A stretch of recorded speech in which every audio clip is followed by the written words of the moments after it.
going on, everybody? Welcome back to Election Analysis 2024, and today we are going to be talking about the state of the 2024 election just 96 days out from Election Day. In more recent days, Kamala Harris has closed the gap polling-wise on Donald Trump nationally, and a big reason for this is her favorability rating. Kamala Harris, as she starts her campaign, has immensely increased her favorability rating. She's been averaging roughly 36-37% since the beginning of the year, and for the first time she breaks 40. In fact, she's at 42% favorability rating right now, just a 7.4% difference for her, which is the highest it's been since dating back to October 21st, 2021 was the last time Kamala Harris was this liked in the United States. If you compare this to Donald Trump, you'll see Donald Trump is at a pretty similar point right now as well. He is at a 43.2% favorability rating and an 8.7% differential. Both candidates essentially tied there. And so what does this mean? It means for a tighter electoral map. Just a few days ago, I came out with a video saying the state of the race as of then. Well, this race has essentially changed already just in these couple of days. So today we're going to be going into those differences and really what has changed. So to start, we're going to start with the safe states for Donald Trump, states we know he's going to win by a safe margin, 10 to 15 points or more. A lot of these states will be won by more for Donald Trump, but these are states that at the end of the day, Donald Trump is going to win. So we can do that. You'll see Donald Trump is at 125, and we can do the same thing for Kamala Harris, Vice President Kamala Harris. You'll put in the states that we know with pretty much utmost confidence she will carry, especially with how she is polling and how she is doing right now. And so we can do that, and you can see this is the total number. These are safe electoral votes. These are safe electoral votes for Kamala Harris, and these are safe electoral votes for Donald Trump.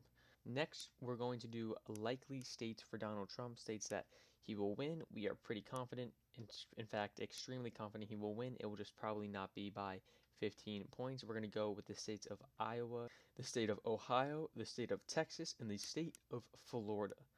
When you do that, he gets to 218 electoral votes. And then now we're going to do the same thing for Vice President Kamala Harris.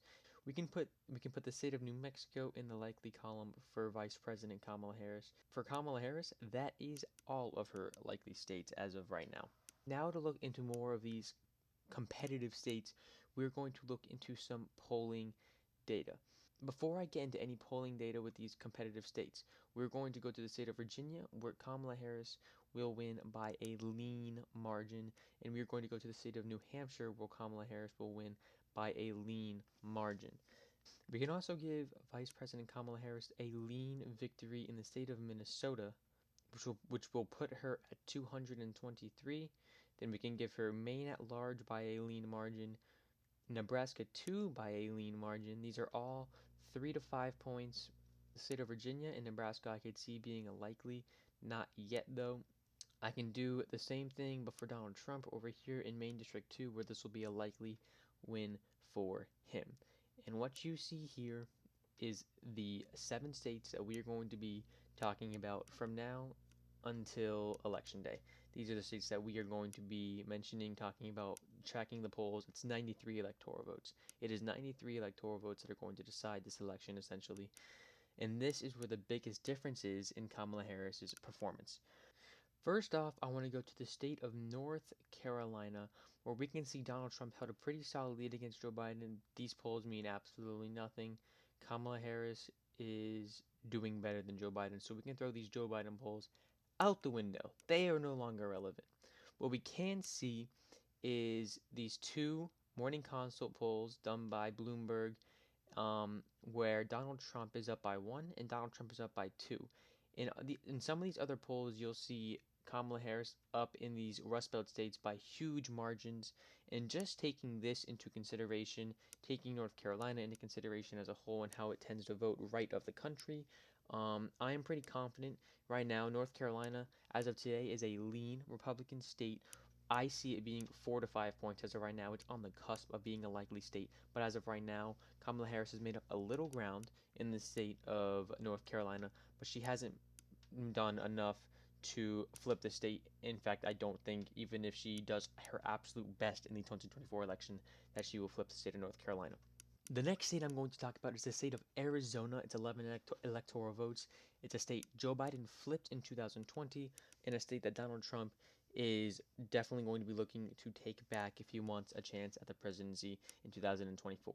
The reason we're looking at Arizona next is because Arizona is a state that has substantially tightened up once Joe Biden dropped out of the race. You'll see Donald Trump ended with a 5.6 point lead in the state of Arizona when Joe Biden dropped out.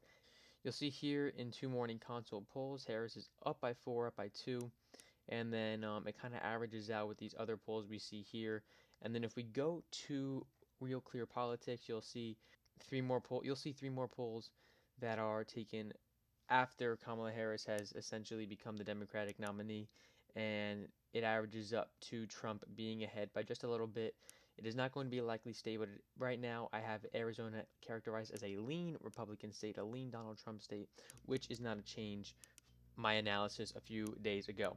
The next state I'm going to look at is a change, however, and that is the state of Georgia. 16 electoral votes.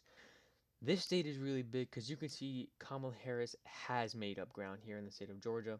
So we can go over to Georgia. You can see Donald Trump had a 6 point lead against Joe Biden. These are the 3 polls we have. It doesn't get much tighter than this. We do have more polls from SoCal, from Radical Politics, and then a few more as well. But you look at these 3 polls here, you'll see 2 ties and Harris +1. You look at Real Clear Politics, they have Donald Trump up by 5, 1, 2, and a tie. That's the Bloomberg poll.